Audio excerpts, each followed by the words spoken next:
பிரசங்கித்துக் கொண்டிருக்கிற செய்தியை தான் தொடர்ச்சியாக நாம் பார்க்க போகிறோம். தேவனுடைய அன்பை குறித்து, தேவனுடைய அன்பிலே எப்படி நடப்பது என்று குறித்து சத்தியங்களை நாம் பார்த்து கொண்டிருக்கிறோம். அதிலே நாம் தொடர்ச்சியாக நாம் பார்க்க போகிறோம். கடந்த ஒரு சில வாரங்கள் பேசின சத்தியங்களை சுருக்கமாக சொல்லிவிட்டு நாம் இன்றைக்கு ஆண்டவர் கொடுத்திருக்கிற வார்த்தைக்கு நேராக கடந்து போகிறோம். மத்திய 24 அதிகாரத்திலே 12 வசனத்திலிருந்து ஒரு சில வசனங்களை படித்தோம். அதில் ஆண்டவர் கடைசி அந்த பகுதியில் பார்க்கும்பொழுது கடைசி காலத்தின் அறிகுறிகள் என்று சொல்லி அநேக அறிகுறிகளை சொல்கிறார்.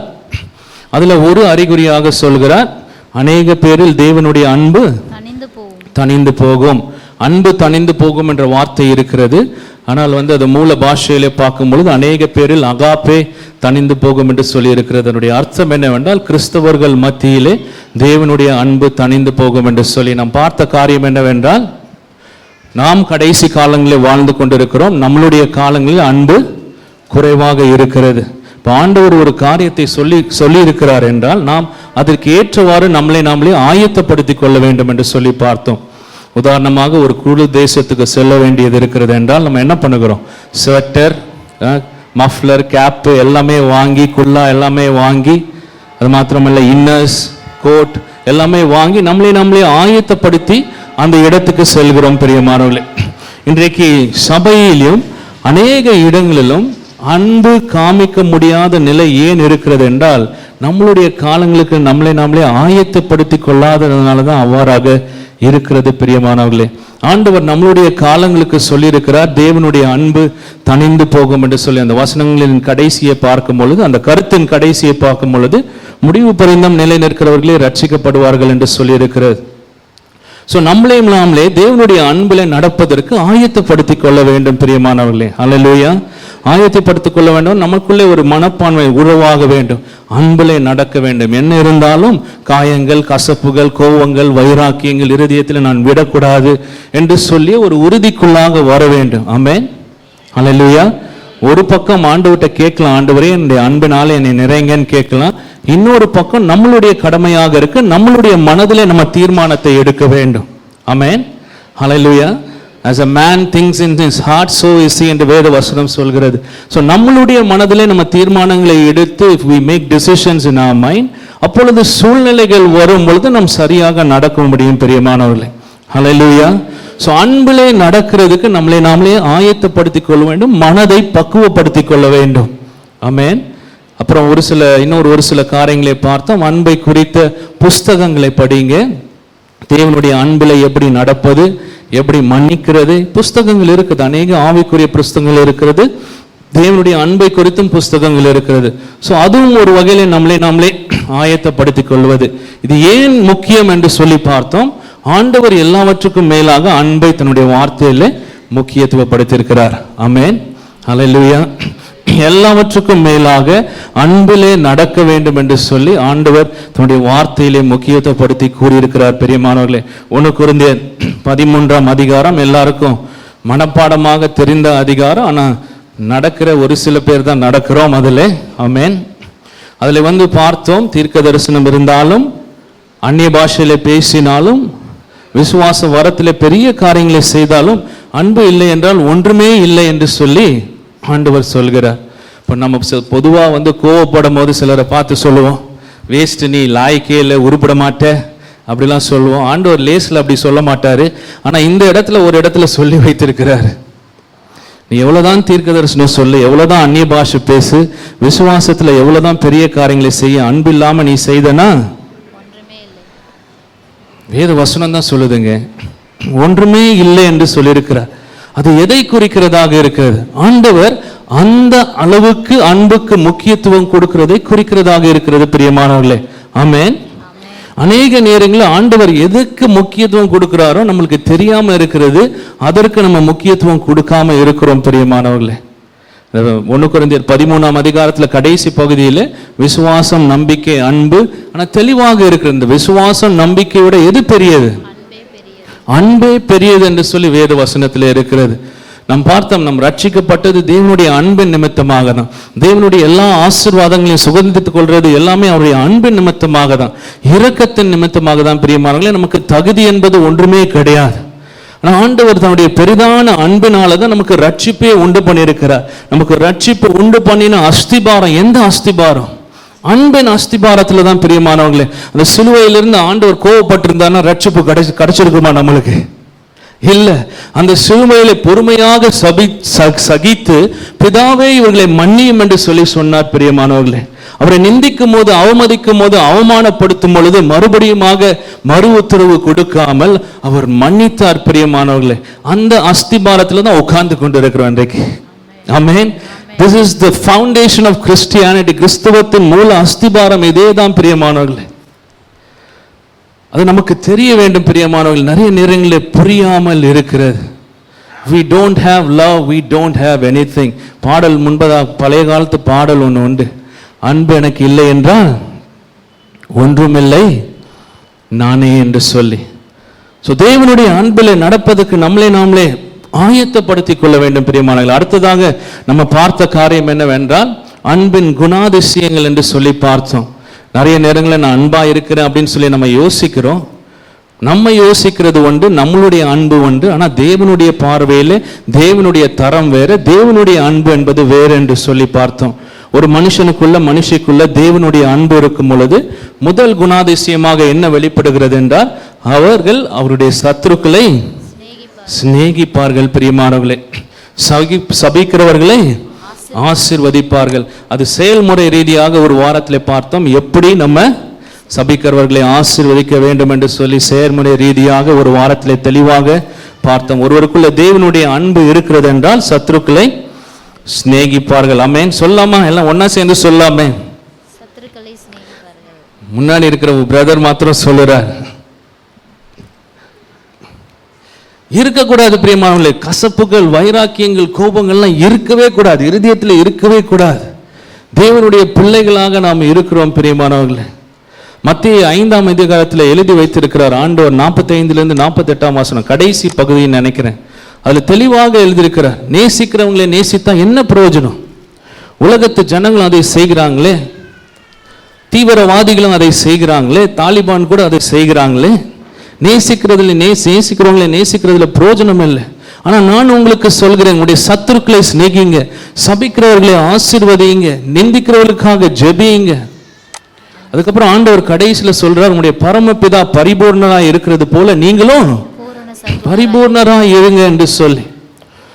ஆண்டவர் அதை எதிர்பார்க்கிறார் பிரியமானவர்கள். நம்ம கிட்ட இருந்து எதிர்பார்க்கிற ஒரு காரியமாக இருக்கிறார். அவர் அன்பை வெளிப்படுத்தினது போல நம்மளும் அன்பை வெளிப்படுத்த வேண்டும் என்று சொல்லி ஆண்டவர் ஒரு காரியத்தை எதிர்பார்க்கிறார் என்றால் அதற்கு ஏற்ற கிருபையும் ஆண்டவர் கொடுக்கிறார். ஆமென். Hallelujah. If God tells you to do something, that means He provides the grace for that. Amen. நியாய தீர்ப்பு நாளில் ஆண்டவருக்கு முன்னாடி நிற்கும் பொழுது எக்ஸ்கியூஸ் கொடுக்கவே முடியாது பிரியமானவர்களே. உங்களுக்கு தேவையான வாழ்க்கைக்கு தேவையான எல்லாவற்றையும், பரிசுத்தத்துக்கு தேவையான எல்லாவற்றையும், அன்பில் நடக்கிறதுக்கு தேவையான எல்லாவற்றையும் ஆண்டவர் கொடுத்து விட்டார். சிலுவை மூலமாக கொடுத்து விட்டார் பிரியமானவர்களே. ஆமென். Hallelujah. So we are without excuse. ஆண்டவர் கிருபையை கொடுக்கிறார். நான் அந்த ஃபர்ஸ்ட் சர்வீஸ்ல ஆதி திருச்சபையை குறித்து நான் சொன்னேன். ஆதி காலத்திலே கிறிஸ்தவர்களை சித்திரவதைப்படுத்தினாங்க. அம்மாவை விட்டு பிள்ளைகளை பிரித்தாங்க, பிள்ளைகளை விட்டு பெற்றோர்களை பிரித்தாங்க. ஆனால் அந்த நிலையிலும் அநேக பேர் தேவனுடைய அன்பை வெளிப்படுத்தினார்கள் பிரியமானவர்களே. அவர்களுக்குள்ளாக சமாதானம் இருந்தது. சிங்கங்கள் வந்து அவங்களை கடித்து சாப்பிடும் பொழுது அவங்க பாடல் பாடி ஆண்டவரை துதித்து கொண்டிருந்தார்கள் பிரியமானவர்களே. If God can give the grace to those Christians, God can give it to us. Amen. Hallelujah. நமக்கும் அந்த கிருபை அவைலபிளாக இருக்கிறது பிரியமானவர்களே. நமக்கும் அந்த கிருபை இருக்கிறது, இன்றைக்கும் இருக்கிறது.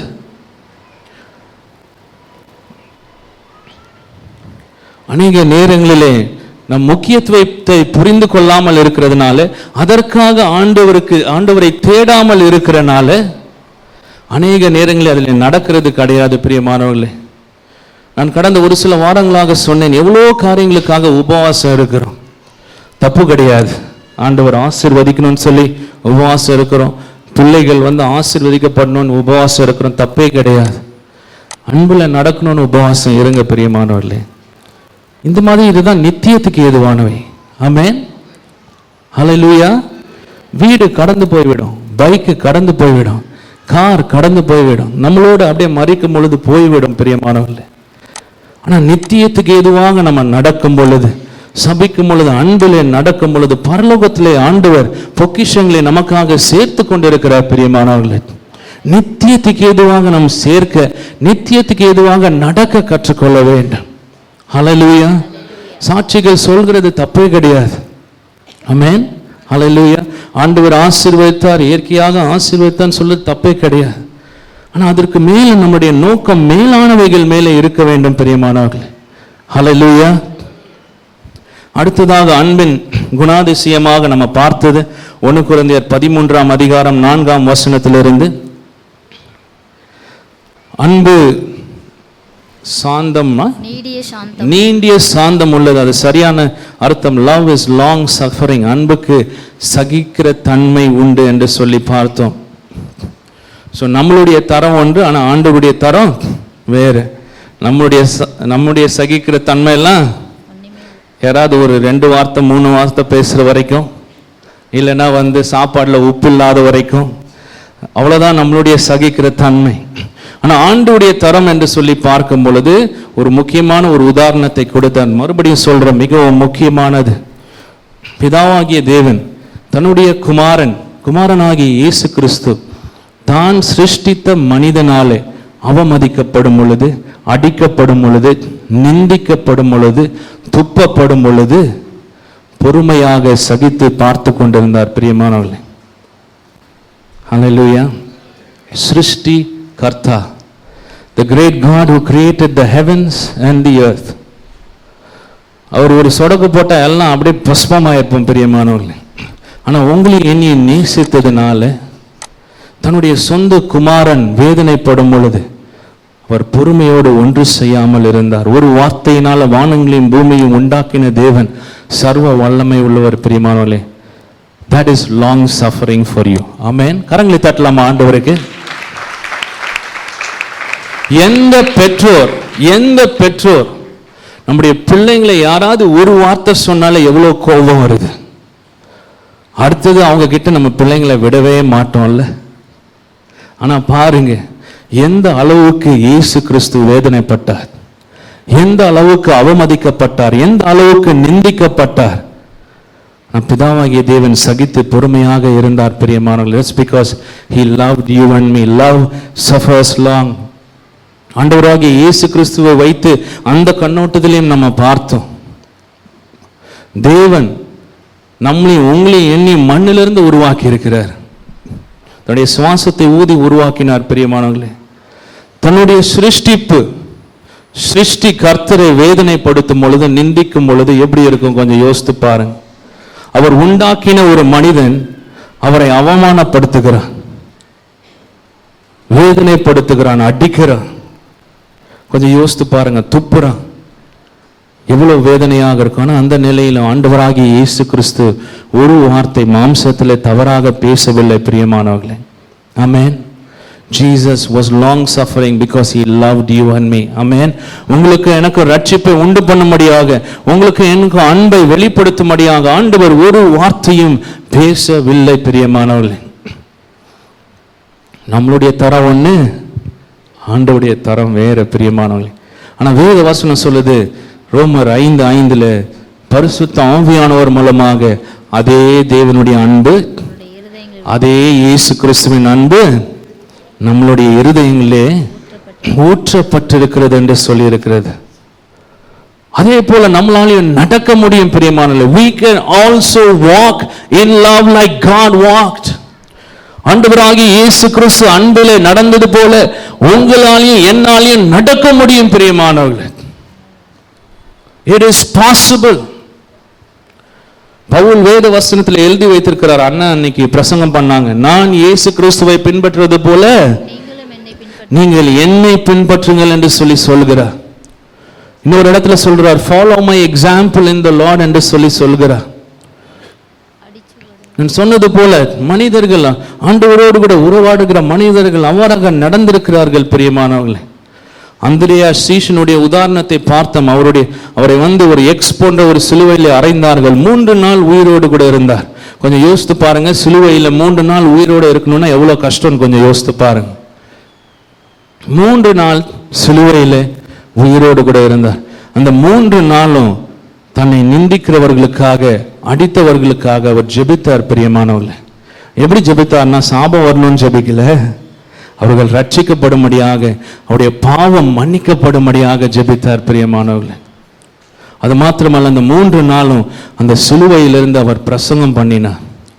இதே அந்திரியா சீஷன் தான் ஒரு முறை வந்து ஜனங்க வந்து கேட்கலன்னு சொல்லிட்டு வானத்திலிருந்து. பிரியமானவர்களே, ஆண்டவராலே மாற்ற முடியும் மனிதர்களை. ஆமென், ஹல்லேலூயா. இந்த சகிக்கிற தன்மையிலே நடக்க முடியும். பிரியமானவர்களே, ஆண்டவர்கிட்ட கேட்கலாம். பிரியமானவர்களே, ஏனென்றால் ஆவியின் கனியை நம்ம வெளிப்படுத்தும் பொழுது, நம்முடைய வாழ்க்கையில வெளிப்படுத்தும் பொழுது, அனுதின வாழ்க்கையில வெளிப்படுத்தும் பொழுது மாற்றப்படுவார்கள். பிரியமானவர்களே, சுற்றி உள்ளவர்கள் மாற்றப்படுவார்கள். ஆவியானவர் நம்ம நடக்கிற நடக்கையின் மூலமாக கிரியை செய்வார். பிரியமானவர்களே, நம்முடைய வாழ்க்கையின் மூலமாக கிரியை செய்வார். பிரியமானவர்களே, சுவிசேஷம் சொல்றதுக்கு முன்னாடியே இயேசு கிறிஸ்துவை பத்தி வந்து கேட்பாங்க. பிரியமானவர்களே, ஆமென், ஹல்லேலூயா. ரஷ்ய தேசத்தில் இருக்கும் பொழுது ஆரம்ப நாட்களில் என் ஃப்ரெண்ட்ஸோடு இருந்து எல்லா காரியங்களையும் செய்வேன். ஆனால் என் வாழ்க்கை மாற்றப்படும் பொழுது சுவிசேஷம் சொல்லாமலே நிறைய பேர் வந்து கேட்பாங்க, நீ எப்படி இப்படி இருக்கிற, உடைய வாழ்க்கையின் மாற்றத்துக்கு காரணம் என்ன என்று சொல்லி அநேக பேர் அவ்வாறாக வந்து கேட்டிருக்கிறாங்க. பிரியமானவர்கள், எதற்கு இதை சொல்கிறேன் என்றால், நம் வாழ்க்கையில இயேசு கிறிஸ்துவை வெளிப்படுத்தும் பொழுது, இந்த கண்ணோட்டத்தில் தேவனுடைய அன்பை வெளிப்படுத்தும் பொழுது அநேக பேர் அது மூலமாக தேவனுடைய ராஜ்யத்துக்கு வருவாங்க. பிரியமானவர்களே, ஹல்லேலூயா. ஆத்துமாக்கள், எத்தனை பேருக்கு ஆத்துமாக்கள் வேணும்? அன்புல நடங்க. பிரியமானவர்களே, உங்களுடைய ஆபீஸ்ல தேவனுடைய அன்புல நடங்க. உங்களுடைய ஸ்கூலில் தேவனுடைய அன்பை நடங்க. பிரியமானவர்களே, அன்புல நடக்கும் பொழுது பரிசுத்த ஆவியானவர் அதை பயன்படுத்தி எவ்வளோ கடினமான இருதயங்களாக இருந்தாலும் அந்த கடினமான இருதயங்களை ஆண்டவர் உடைத்து போடுவார். பிரியமானவர்களே, கடினமான இருதயங்களை ஆண்டவர் மாற்றுவார். பிரியமானவர்களே, சாது சுந்தர் சிங்கனுடைய உதாரணத்தை ஏற்கனவே நான் சொல்லியிருக்கிறேன், மறுபடியும் சுருக்கமாக சொல்கிறேன். ஒரு முறை பிரசங்கத்தை கொண்டிருக்கும் போது ஒரு மனிதன் கோபமாக பயங்கரமான ஒரு பெரிய கல்லை எடுத்து அடிக்கிறார். ரத்தம் வலிய சாது சுந்தர் சிங் கீழே விழுகிறார். அந்த மனிதன் திரும்பி போகணும்னு யோசிக்கும் பொழுது அவனுக்கு பயங்கரமான தலைவலி வந்து அந்த மனிதன் கீழே விழுகிறான். அந்த மனிதனுக்கு என்ன நடந்தது? தேவனுடைய ஊழியக்காரன் அடிச்சனால என்னாச்சு? ஆண்டவருடைய நியாய தீர்ப்பு வந்தது. நம்ம அந்த இடத்துல இருந்தா அடிச்சல்ல, நல்லா வேணும் உனக்கு. ஆனால் சாது சுந்தர் சிங் என்ன பண்ணுறார் பாருங்க. அவர் எந்திரிச்சு பக்கத்தில் ஒரு குடிசைக்கு போகிறார், தண்ணீரும் டவலும் கேட்குறார். ஸோ சுற்றி உள்ள ஜனங்க யோசிக்கிறாங்க, இவருடைய ரத்தத்துக்காக தான், காயத்துக்கு தான் கேட்குறான்னு சொல்லி பாருங்க. இவருக்கு ரத்தம் ஒளிந்து கொண்டிருக்கிற நிலையில அந்த தலைவலி இருக்கிற மனிதனுக்கு வந்து தலை பிடித்து விடுகிறார். பிரியமானவர்களே, எஸ், கரங்களை தட்டலாம். அந்த இடத்துல அந்த மனிதன் இயேசு கிறிஸ்துவை ஏற்றுக்கொள்கிறான். பிரியமானவர்களே, அவனுடைய கடினமான இருதயம் உடைக்கப்படுகிறது. ஆமென். இன்றைக்கு ஏன் அநேக பேருடைய இருதயம் இன்னும் கடினமாக இருக்கிறது? அன்பு இருக்கிறதா? ஆராய்ந்து பார்க்க வேண்டும். அன்புல நடக்கிறோமா? அவன் கேட்கிறான், ஐயா, நான் இவ்வளோ கொடூரமாக உங்கள்கிட்ட நடந்தேனே, இப்படி நீங்க அன்பை எனக்கு வெளிப்படுத்திருக்கிறீங்களே, இந்த இயேசு கிறிஸ்து வேண்டும் என்று சொல்லி அவன் ஏற்றுக்கொள்கிறான். பிரியமானவர்களே, அப்படி சரித்திரத்தை நம்ம படித்து பார்த்தோம்னா ஒரு சில தலைவர்கள், நம்மளுடைய இந்திய தேசத்தின் தலைவர்கள், கிறிஸ்தவர்களிடத்தில் அன்பில்லாத நிமித்தமாக அவர்கள் வந்து ஆண்டவரை விட்டு தூரமாக சென்றார்கள். பிரியமானவர்களே, காந்தி இவ்வாறாக சொல்கிறார், if Christians really walked as they were supposed to walk, then the whole world would have been Christians by now என்று சொல்கிறார். உண்மை. பிரியமானவர்களே, தேவனுடைய அன்பிலே நம்ம நடந்தோம்னா கண்டிப்பாக சுற்றி உள்ளவங்க மாற்றப்படுவாங்க. அடுத்ததாக நம்ம பார்த்தோம் அன்பின் ஒரு குணாதிசயம். முதலாவதாக தேவனுடைய அன்பு இருக்கும் பொழுது சத்துருக்களை சிநேகிப்போம். இரண்டாவதாக தேவனுடைய அன்பு இருக்கும் பொழுது சகிக்கிற தன்மை நமக்கு இருக்கும். மூன்றாவதாக தேவனுடைய அன்பு இருக்கும் பொழுது பொறாமை இருக்காது என்று சொல்லி பார்த்தோம். யோவான் ஸ்நானகனுடைய ஆண்டவராகிய இயேசு கிறிஸ்துவின் உதாரணத்தை வைத்து பார்த்தோம். 400 வருடம் தேவனுடைய வார்த்தை இல்லை. தேவனுடைய வார்த்தைக்காக ஜனங்கள் ஏங்கி இருக்கிறாங்க. இஸ்ரவேல் மக்கள் தீர்க்கதரிசனி என்பது 400 வருஷங்களுக்கு இல்லாமல் இருக்கிறாங்க. அந்த ஒரு நிலையில தான் யோவான் ஸ்நானகன் வருகிறார். வந்தவொடனே எருசலேம்லேருந்து, யூதியாவிலேருந்து, எல்லா இடங்களிலிருந்து யோவான் ஸ்நானகனை பார்க்க செல்கிறாங்க. பிரியமானவர்களே, John was famous. He was very famous. எந்த அளவுக்கு அவர் பிரசித்தி பெற்றவராக இருந்தார்னா, பரிசேயர்கள் ஆட்கள் அனுப்புகிறாங்க. எதற்கு அனுப்புகிறாங்க தெரியுமா?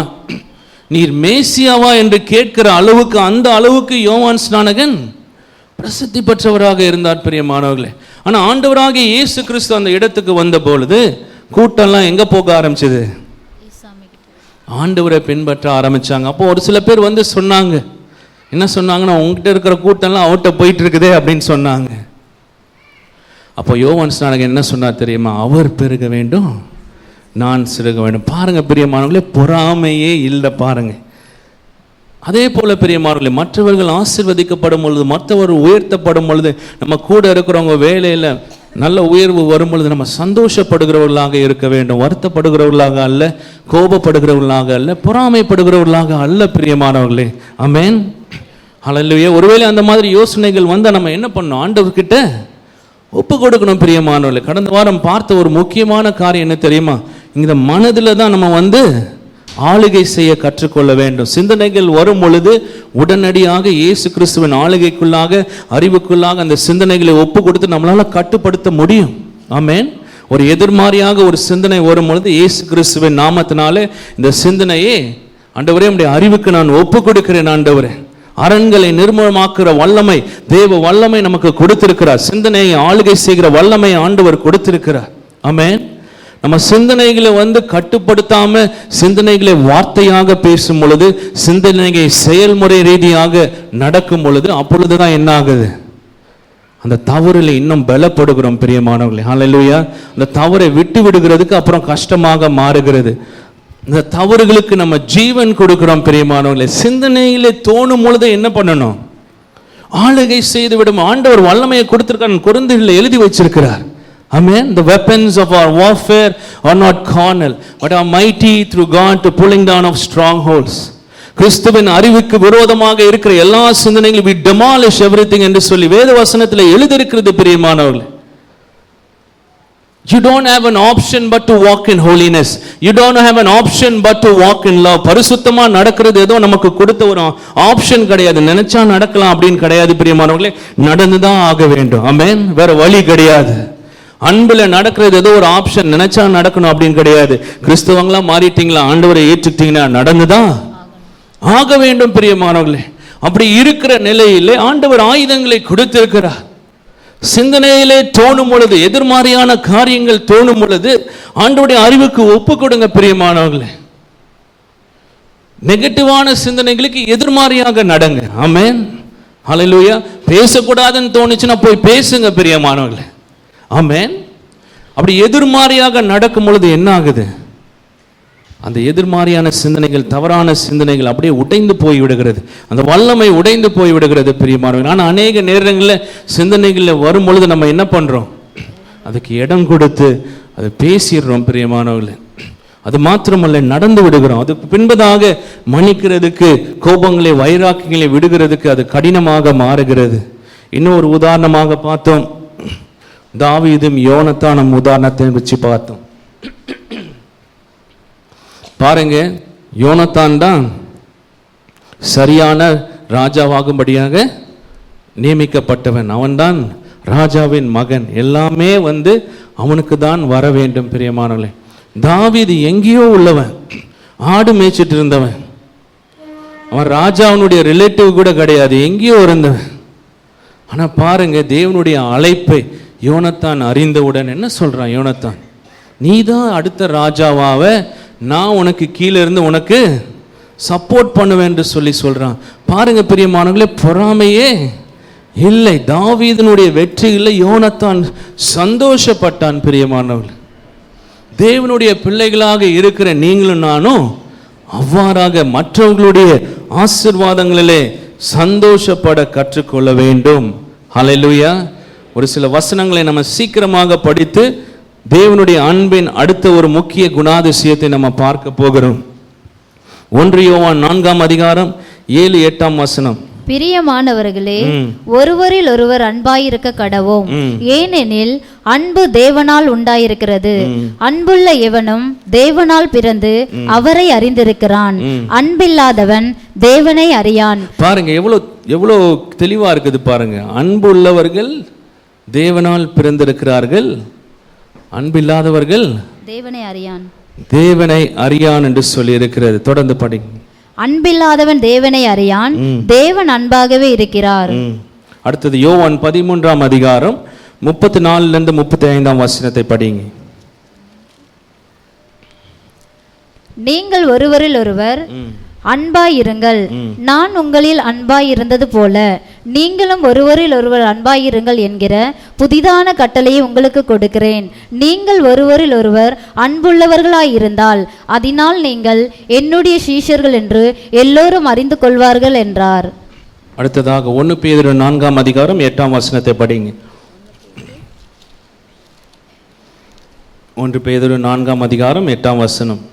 எல்லாவற்றுக்கும் மேலாக ஒருவரில் ஒருவர் ஊக்கமான அன்புள்ளவராயிருங்கள். இங்க பாருங்க, பேதுரு இவ்வாறாக சொல்றாரு, எல்லாவற்றுக்கும் மேலாக. ஆமென். எல்லாம் சொல்லுங்க, எல்லாவற்றுக்கும் மேலாக. அதனுடைய அர்த்தம் என்ன?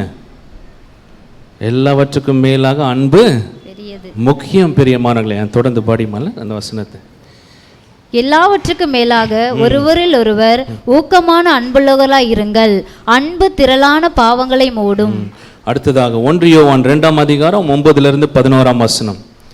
1 யோவான் 2ஆம் அதிகாரம் 9-11 வசனம். இந்த வசனங்களை நீங்க வீட்டில் போய் தியானித்து பாருங்க. அப்படியே இந்த காதலை கேட்டுட்டு அந்த காதலை விட்டுறாதீங்க. ஆமேன், ஹல்லேலூயா. ஏன்னா எந்த அளவுக்கு இந்த வசனங்களை தியானித்து இந்த வசனங்கள் நம்மளுக்கு உள்ள செல்லுகிறதோ அந்த அளவுக்கு நம்ம அன்பிலே நடப்போம். பிரியமானவர்களே, படிங்க. ஒளியிலே இருக்கிறேன் என்று சொல்லியும் தன் சகோதரனை பகைக்கிறவன் இதுவரைக்கும் இருளே இருக்கிறான். தன் சகோதரனிடத்தில் அன்பு கூறாதிருக்கிறவன் அன்பு கூறுகிறவன் ஒளியிலே நிலை கொண்டிருக்கிறான். அவனிடத்தில் இடரல் இல்லை, ஒன்றுமில்லை. தன் சகோதரனை பகைக்கிறவன் இருளிலே இருந்து இருளிலே நடக்கிறான். இருளானது அவன் கண்களை குருடாக்கினபடியால் தான் போகும் இடம் இன்னதென்று அறியாதிருக்கிறான். அடுத்தபடியாக 1 யோவான் 3ஆம் அதிகாரம் 14 வசனம். நாம் சகோதரனிடத்தில் அன்பு கூறுகிறபடியால் மரணத்தை விட்டு நீங்கி ஜீவனுக்குட்பட்டிருக்கிறோம் என்று அறிந்திருக்கிறோம். சகோதரனிடத்தில் அன்பு கூறாதவன் மரணத்திலே நிலை கொண்டிருக்கிறான். ஆமென், ஹல்லேலூயா. இந்த வசனங்களை நீங்க வீட்டில் போய் தியானித்து பாருங்க பிரியமானவர்களே. அடுத்ததாக தேவனுடைய அன்பின் ஒரு முக்கிய குணாதிசயம் 1 கொரிந்தியர் 13ஆம் அதிகாரத்தில் 4-8 வசனங்களே அன்பின் குணாதிசயங்களை குறித்து இருக்கிறது. இன்றைக்கு ஒரு குணாதிசயங்களை பார்க்க போறோம். தேவனுடைய அன்பு சுய நலம் அற்ற அன்பாக இருக்கிறது. It's a selfless love. அன்பு தற்பொழிவை நாடாது என்று சொல்லியிருக்கிறது. ஆங்கிலத்திலே love does not seek its own என்று சொல்லியிருக்கிறது. இன்னும் ஒரு வசனத்தை நாம் படிக்கலாம். பிலிப்பியர் 2ஆம் அதிகாரம் 4ஆம் வசனத்தை படிக்கிறான். அவனவன் தனக்கானவைகளை அல்ல பிறருக்கானவைகளையும் நோக்குவானாக.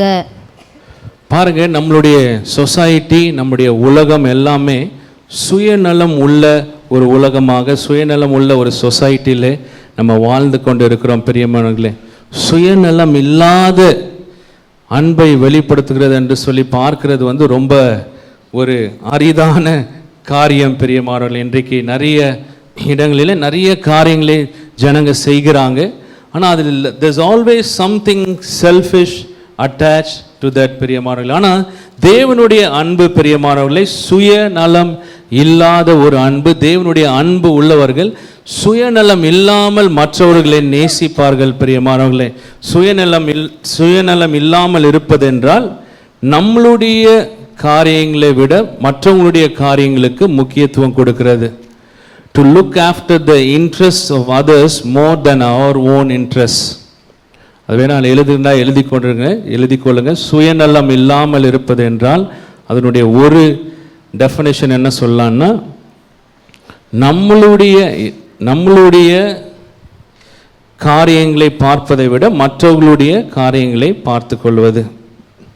Looking after the interests of others rather than our interests, or putting the interests of others first. மற்றவர்களுடைய தேவைகளை நம்மளுடைய தேவைகளுக்கு முன்பதாக வைப்பது, அது சுயநலம் இல்லாமல் இருப்பது என்று சொல்லலாம். பிரியமானவர்களே, ஒரு இயற்கையாக நமக்கு புரிந்து கொள்ளும்படியாக சொல்ல வேண்டுமானால், ஆஃபீஸில் எத்தனை பேர் ஒர்க் பண்ணி கொண்டு இருக்கிறீங்க? ஸோ உங்களுக்கும் வேலை இருக்கிறது, பக்கத்தில் உள்ளவங்களுக்கும் வேலை இருக்கிறது. அப்போ பக்கத்தில் உள்ளவங்களுக்கு என்ன பண்ணுறது, வேலையில் கொஞ்சம் உங்களுக்கு சரியாக வேலை செய்ய தெரியல, கொஞ்சம் ஹெல்ப் தேவைப்படுகிறது. அப்போ உங்களுக்கும் வேலை இருக்குது, ஆனால் நீங்கள் என்ன பண்ணுறீங்க? சுயநலம் இல்லாமல் இருந்தீங்கன்னா என்ன பண்ணுவீங்க? உங்களுடைய வேலையை ஒதுக்கி வச்சுட்டு மற்றவங்களுக்கு போயிட்டு, என்ன பாஸ்டர் நடக்கிற காரியத்தை சொல்லுங்க அப்படின்னு சொல்கிறீங்களா? அதுதான் மற்றவர்களுடைய தேவைகளை நமக்கு முன்பதாக வைக்கிறது. பிரியமானவர்களே, சுயநலம் இல்லாமல் இருப்பது. ஆமென், ஹல்லேலூயா. கொஞ்சம் சொல்லலாமே, எல்லாம் ஹல்லேலூயா சொல்லாமே. ஹல்லேலூயா. இல்லை என்றால் இவ்வாறாக கற்பனை பண்ணிக்கோங்க. பெற்றோர் எத்தனை பேர் இருக்கிறீங்க? ஸோ பிள்ளைங்களை ஸ்கூலுக்கு விட வேண்டிய நேரம் வருகிறது. ஸோ ஒரு மணி நேரம் இருக்குதுன்னு வச்சுக்கலாம். உங்கள் ஸ்கூல் 10 நிமிஷம்தான் போகிறதுக்கு. அப்போ பக்கத்து வீட்டு நீங்கள் பிள்ளைங்களை வெளியில் கூட்டு போகும்போது பக்கத்து வீட்டில் உள்ளவருடைய பைக்குடைய டயர் பஞ்சர் ஆயிடுச்சு. அவருக்கும் 2 பிள்ளைங்க இருக்குது. அப்போ நீங்கள் சுயநலம் இல்லாமல் இருந்தீங்கன்னா என்ன பண்ணுவீங்க? உங்களுடைய பைக்கில் அவருடைய பிள்ளைகளை முதல்ல கொண்டு போய் விட்டுட்டு அடுத்ததாக இந்த மாதிரி நடந்து பாருங்க. உங்க பக்கத்து வீட்டுக்காரங்க 1 மாசத்துல ரட்சிக்கப்பட்டுருவாங்க. கையை தட்டலாம் நல்லா. சீரியஸா சொல்றேன். இப்படி தேவனுடைய அன்பை வெளிப்படுத்தி பாருங்க. ஆமென், ஹல்லேலூயா. ஆனா நம்ம என்ன பண்ணுவோம்? பார்க்காத மாதிரி பைக் எடுத்துட்டு விருன்னு போயிடுவோம். பிரியமானவர்களே, ஆண்டவராகிய இயேசு கிறிஸ்துவின் இந்த பூமியில் அவர் இருந்த பொழுது அவருடைய வாழ்க்கையை கொஞ்சம் படித்து பாருங்க. பிரியமானவர்களே, சில நேரங்களில் அவர் டயர்டாக இருந்து ரெஸ்ட் எடுக்கணும்னு போவார். அப்போ ஜனங்க வருவாங்க. ஆனால் பாருங்க, தன்னுடைய இதை பார்க்காம அவர் என்ன பண்ணுவார்? அந்த நேரங்களில் ஜனங்களுக்கு ஊழியம் செய்வார். மனதுருக்கம் கொண்டார் என்று சொல்லி வேத வசனம் சொல்லுகிறது. He had compassion on them. அவருக்கு டயர்டாக இருக்கும், ஆனால் ஜனங்களை பார்த்த உடனே மனதுருக்கம் கொண்டு மனதுருகி தொட்டார், மனதுருகி சுகப்படுத்தினார், மனதுருகி ஊழியம் செய்தார் என்று சொல்லி இருக்கிறது. பிரியமானவர்களே, சுயநலம் இல்லாமல் ஆண்டவர் வாழ்ந்தார். பிரியமானவர்களே, தேவனுடைய பிள்ளைகளாக இருக்கிற நீங்களும் நானும் அவ்வாறாக வாழ முடியும். ஆமென், சொல்லுங்க. அவ்வாறாக வாழ முடியும். எவ்வாறாக? சுயநலம் இல்லாமல் வாழ முடியும். ஆமென், ஹல்லேலூயா. அதை எதிர்பார்க்கிறார். பிரியமானவர்களே, ஆண்டவர் உங்ககிட்ட இருந்து என்கிட்ட இருந்து எதிர்பார்க்கிறார். இரண்டாவதாக, சுயநலம் இல்லாமல் இருப்பது என்றால் மற்றவர்களிடந்து எதிர்பார்க்காம, அவங்க திரும்பியும் நமக்கு ஏதாவது கொடுப்பாங்க, ஏதாவது செய்வாங்கன்னு எதிர்பார்க்காம நேசிக்கிறது. பிரியமானவர்களே, எதிர்பார்க்காம அன்பை வெளிப்படுத்துகிறது.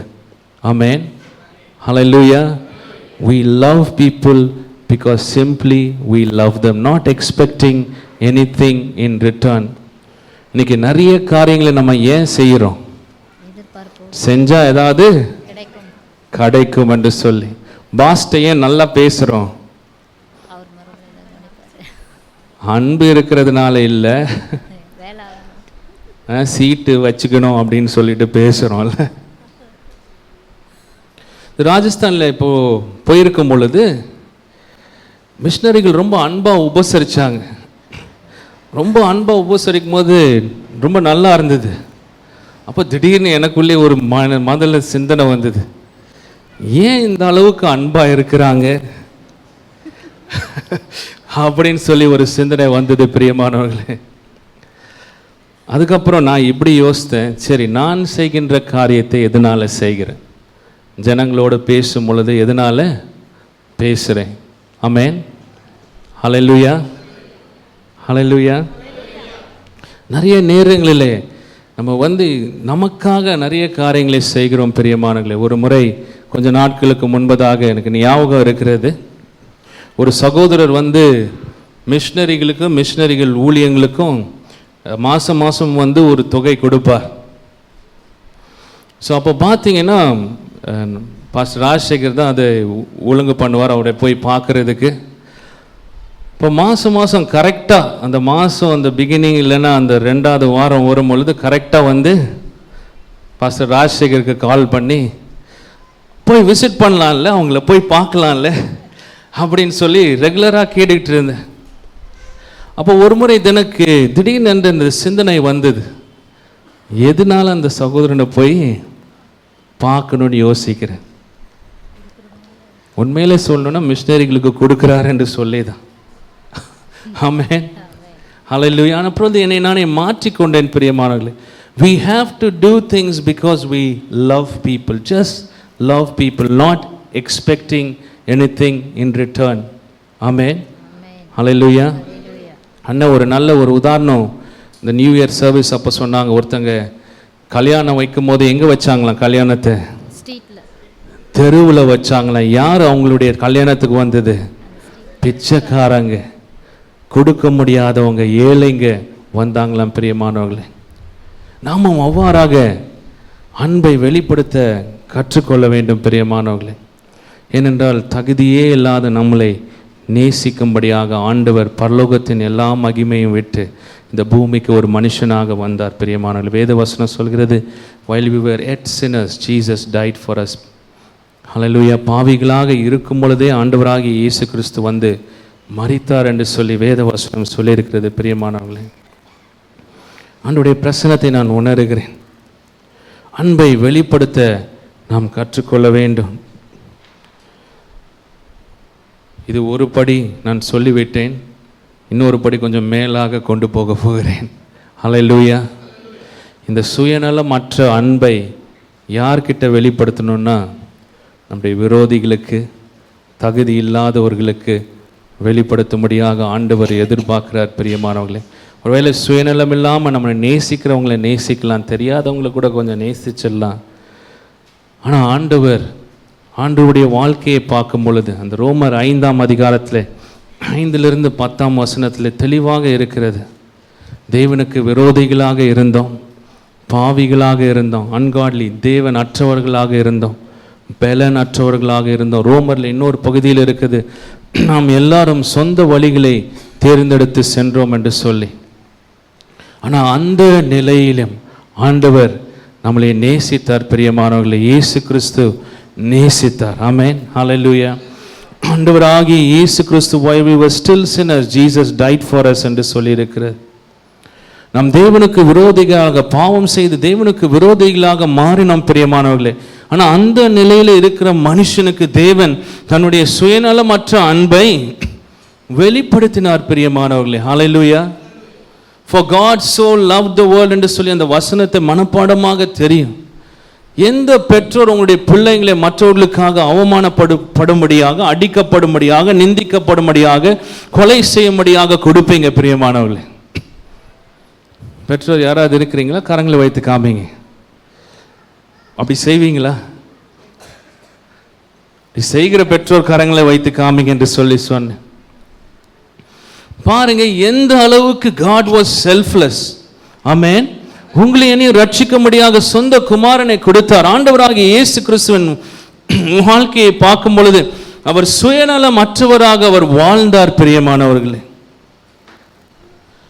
அடுத்தபடியாக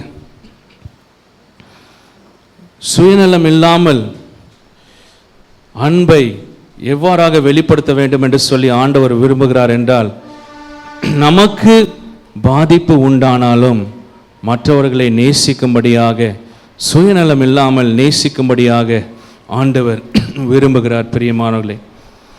Even when it hurts us, God expects us to love people. Amen. Hallelujah.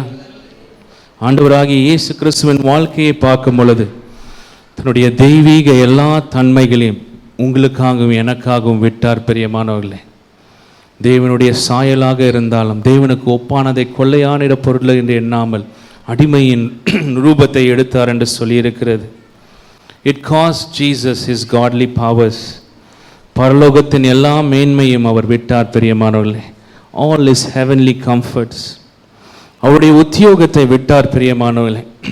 He was the God, the creator. ஆனால் ஒரு அடிமையின் ரூபத்தை எடுத்தார்.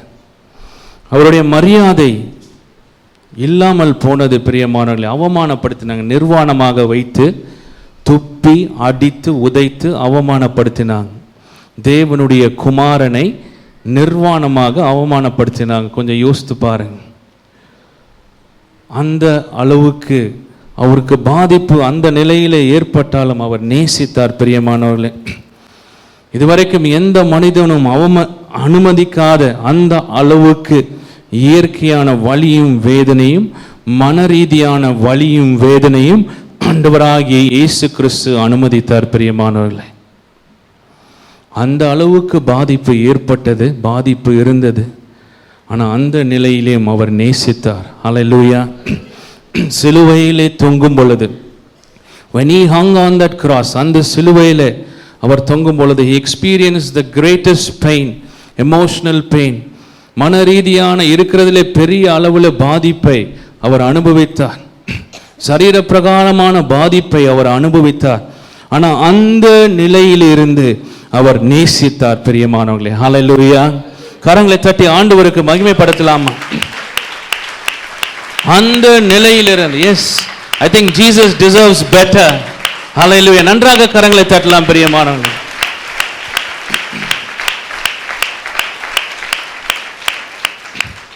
அந்த நிலையில் இருந்தும் தன்னுடைய சத்துருக்களை பார்த்து அவர் சொன்னார், பிதாவே இவர்களை மன்னியும் என்று சொல்லி தன்னுடைய குடும்பத்தை அந்த இடத்துல அவர் கவனித்தார் பிரியமானவர்களே.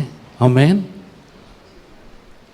மரியாளை பார்த்து என்ன சொல்றார்? ஸ்திரீயே இதோ ஒன் மகன். he took care of his mother. சிலுவையில் அந்த அளவுக்கு வேதனையில் இருக்கும் பொழுது தன்னுடைய பொறுப்புகளை அவர் நிறைவேற்றினார் பிரியமானவர்களே. கடமைகளை செய்தார். எதற்கு இதை சொல்றேன்னா, அந்த நிலையில கூட he wasn't thinking about himself. ஆமென். அவர் மற்றவர்களை குறித்து யோசித்தார் பிரியமானவர்களே. அந்த அன்பு நமக்குள்ள ஊற்றப்பட முடியும் பிரியமானவர்களே. அந்த அன்பை ஆண்டவர் நமக்கும் கொடுக்க முடியும் பிரியமானவர்களே. ஹல்லேலூயா. முதலாவதாக நம்முடைய மனதை பக்குவப்படுத்தி கொள்ள வேண்டும். அன்பிலே நடக்கிறதுக்கு தேவனுடைய சத்தியங்கள், வேத வசனத்தில் தேவனுடைய அன்பை குறித்த சத்தியங்களினாலே நம்முடைய மனதை நிரப்ப வேண்டும் பிரியமானவர்களே. ஆண்டவர்கிட்ட அன்பினால நிரப்புங்கன்னு கேட்கறது தப்பு கிடையாது. பட் ஆனால் அதற்கு மேலே என்ன பண்ணணும்? தேவனுடைய அன்பை குறித்த சத்தியங்களினால நம்முடைய இருதயங்களை நிரப்ப வேண்டும் பிரியமானவர்களே. அப்பொழுது சூழ்நிலைகள் வரும் பொழுது அன்பிலே நம்மளால நடக்க முடியும் பிரியமானவர்களே. ஹல்லேலூயா. வாலிபர்கள்லாம் ஒரு அல்லேலூயா சொல்லுங்க பார்க்கலாம். தேவனுடைய அன்பு. ஆமென்.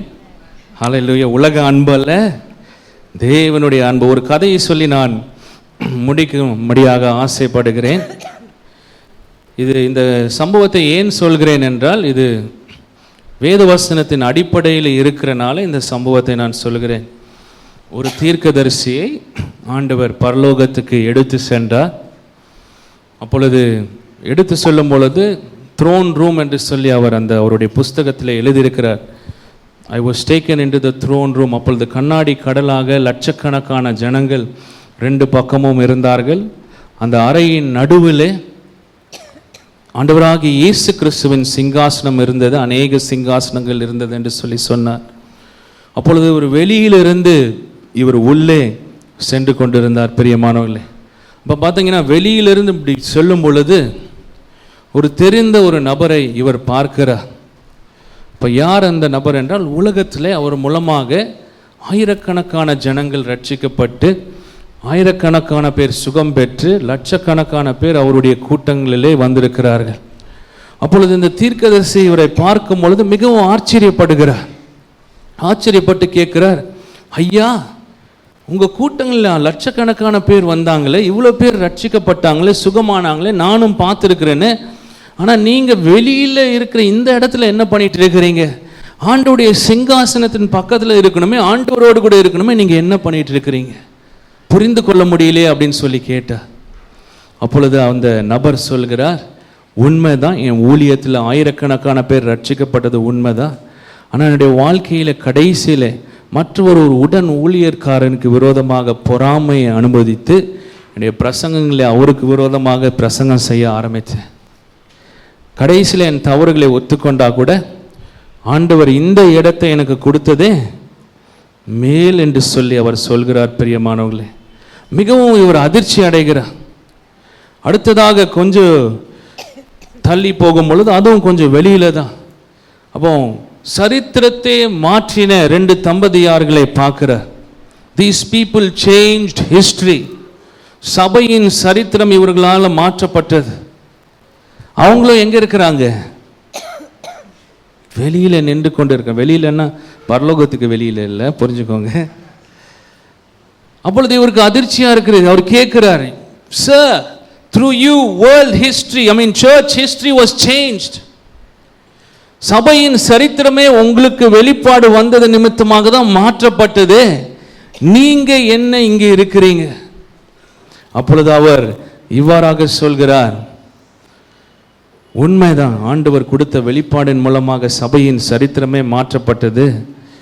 ஆனால் கணவனும் மனைவியும் நாங்களும் நாயும் பூனை மாட்டோம் சண்டை போட்டுக்கொண்டே இருந்தோம்.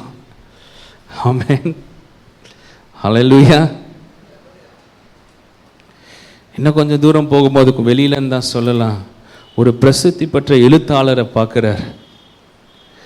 எழுத்தாளரை பார்த்து இவர் ஏற்கனவே இதெல்லாம் பார்த்து பயங்கரமாக குழம்பி விட்டார்.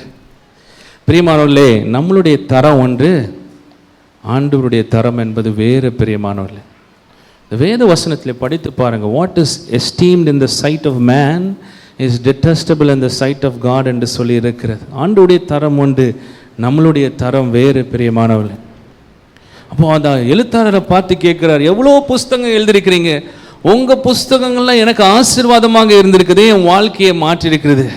அப்போ அவர் சொல்கிறாரு, உண்மைதான், ஆண்டவர் கொடுத்த நிறைய வெளிப்பாடுகளை எழுதினேன், ஆனால் எழுதின காரியங்களில் நானே நடக்கலை. நிறைய காரியங்களில் நானே நடக்கலை. வேத வசனத்தில் என்ன சொல்லியிருக்கிறது? சத்தியங்களை பிரசங்கித்து விட்டு he that does not walk by what he teaches will be called least in the kingdom of heaven என்று சொல்லி வேத வசனத்தில் தெளிவாக இருக்குது. பிரியமானவர்களே, சத்தியங்களை போதித்து விட்டு சத்தியங்கள்படி நடக்காமல் இருந்தால் தேவனுடைய ராஜ்யத்தில் கீழானவங்களாக இருப்பாங்க என்று சொல்லி இருக்கிறது. பாருங்க, இவருக்கு பயங்கர அதிர்ச்சி ஆகிவிடுகிறது. குழந்தை பரவாயில்ல, விளையாடட்டும், நீங்கள் இங்கே கவனிங்க, சரியா?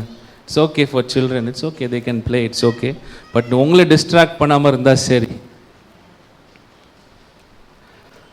ரொம்ப அதிர்ச்சியாக ஒரு சிங்காசனம் அந்த இருக்கிற இடங்களுக்கு செல்கிறார். அப்பொழுது அப்போஸ்தலனாகிய பவுலை பார்த்து பேசுகிற அந்த சம்பவங்கள்லாம் இருக்கிறது. ஆனால் அவர் சொல்கிறார், அந்த சிங்காசனத்தில் யார் தெரியுமா நிறைய உட்கார்ந்துட்டு இருந்தது? ஜெபிக்கின்ற தாயார்கள் என்று சொல்லி சொல்கிறார். கரங்களை தட்டலாமா? Probably they weren't recognized by the church. சபையில் ஒருவேளை அங்கீகரிக்கப்படாமல் இருந்திருக்கலாம், யாரும் தெரியாமல் இருந்திருக்கலாம். ஆனால் அவருடைய ஒவ்வொரு ஜெபங்களையும் ஆண்டவர் பார்த்து கொண்டிருக்கிறார். பிரியமானவர்களே, God sees the faithfulness, God sees the truth. அந்த ஆண்டவருடைய சிங்காசனத்துக்கு அருகே செல்லும் பொழுது ஒரு மனிதன் பக்கத்தில் உட்கார்ந்து கொண்டிருக்கிறார். அப்போது பார்க்கும் பொழுது பூமியில் எங்கேயோ பார்த்த மனுஷனை போல இருக்கிறது. திடீர்னு ஞாபகம் வருகிறது. பூமியில் ஒரு முறை ஒரு உலகத்தில் இருக்கும் பொழுது இவரும் இவருடைய நண்பரும் வெளியிலிருந்து பேசி கொண்டு இருக்கிறாங்க. அப்பொழுது கிழிந்த துணியோடு கூட ஒரு பிச்சைக்காரனை போல ஒருத்தன் நடந்து போய் கொண்டு இருக்கிறான். அப்போ இவர் ஃப்ரெண்டை பார்த்து சொல்கிறாரு, போகிறான் பாரு கிராக்கு கிறுக்கன் அப்படின்னு ஃப்ரெண்டை பார்த்து சொல்கிறார். அந்த கிறுக்கன் எங்கே இருக்கிறான்? அந்த கிறுக்கன் எங்கே இருக்கிறான்? அவ்வளோதான், ஷாக். உடனே இவருக்கு அதிர்ச்சியாய், ஐயா முதல்ல மன்னிச்சுக்கோங்க, உங்களை பார்த்து கிறுக்கேன்னு சொல்லிட்டு. அடுத்ததாக இவருக்கு தோணுகிறது, என்ன தோணுகிறதுனா, நீங்கள் என்ன பண்ணீங்க? ஆண்டவர் பக்கத்தில் இருக்கிறது நீங்கள் என்ன பண்ணீங்க? எவ்வளோ ஆத்துமாக்கள் ரட்சிக்கப்பட்டாங்க, எவ்வளோ ஆத்துமாக்கள் ரட்சிக்கப்பட்டாங்க சொல்லுங்க. அவர் சொல்றாரு, ஒரு ஆத்துமா. ஒரு ஆத்துமாவா? அப்போ நீங்க என்ன பண்ணீங்க? ஆண்டுடைய சிங்காசனத்துல வந்து இங்க பக்கத்துல வந்து உட்கார்றதுக்கு என்ன பண்ணீங்கன்னு சொல்லும் பொழுது, ஒரு தேவதூதன் வந்து அவருடைய சரித்திரத்தை சொல்கிறார். பிரியமானவர்களே, சிறு வயதிலே அம்மா அப்பா அவரை விட்டு விலகி போய் விடுகிறார்கள். மிகுந்த கஷ்டமான சூழ்நிலையிலே அன்பு இல்லாமல் அவர் வளர்கிறார். பிரியமானவர்களே, he grows without love. அப்பொழுது ஒருவர் சுவிசேஷத்தை சொல்லி அவர் ஆண்டவரை ஏற்றுக்கொள்கிறார். தெருவிலே அங்கேயும் இங்கேயும் படுத்து தூங்கி தான் அவருடைய வாழ்க்கை. ஏற்றுக்கொண்ட பிறகு அநேக பேருக்கு சுவிசேஷத்தை சொல்லுகிறார். அப்பொழுது ஒரு முறை அந்த பனி காலத்தில் பயங்கரமாக பனி இருக்கும் பொழுது, அப்படியே இவர் நடந்து சென்று கொண்டு இருக்கும் பொழுது தெருவில் இரவு வேளையிலே ஒரு மனிதன் சரியாக ஆடை இல்லாமல் குளிரை மறித்து கொண்டிருக்கிறான். அப்போ அந்த மனிதனை பார்த்த உடனே இவர் மனம் இறங்கி என்ன பண்ணுறார் தெரியுமா? தன்னுடைய ஆடையை அவனுக்கு போத்தி, கரங்களை தரல, தன்னுடைய ஆடையை போற்றி ஆண்டவராகிய இயேசு கிறிஸ்துவின் அன்பை சொல்கிறார். பிரியமானவர்களே, அந்த மனிதன் ஆண்டவரை ஏற்றுக்கொள்கிறான். ஆனால் இவர் வந்து குளிரில் மறித்து போய்விடுகிறார். அப்போ ஆண்டவர் சொல்கிறார், he didn't get the best in his life. All he had was little love and he gave that away sacrificially என்று சொல்கிறார். ஹல்லேலூயா, ஹல்லேலூயா. தேவனுடைய அன்பிலே நடக்கும் பொழுது, தியாகமாக அந்த அன்பை வெளிப்படுத்தும் பொழுது கண்டிப்பாக அதற்கு ஆசீர்வாதங்கள் உண்டு. பிரியமானவர்களே, தியாகமாக சுயநலம் இல்லாமல் ஆண்டவருடைய அன்பை மற்றவர்களுக்கு வெளிப்படுத்துவோம். கண்களை மூடி ஜெபிக்கலாம். Hallelujah. Thank you Jesus. Hallelujah. இந்த ஒரு விசை நம்மை ஆண்டவருடைய சமூகத்திலே ஒப்பு கொடுக்கலாமா பிரியமானவர்களே?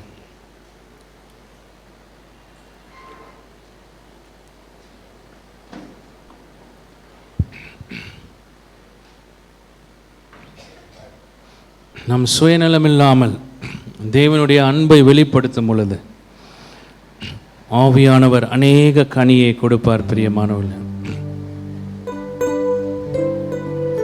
Jesus, hallelujah. Hallelujah.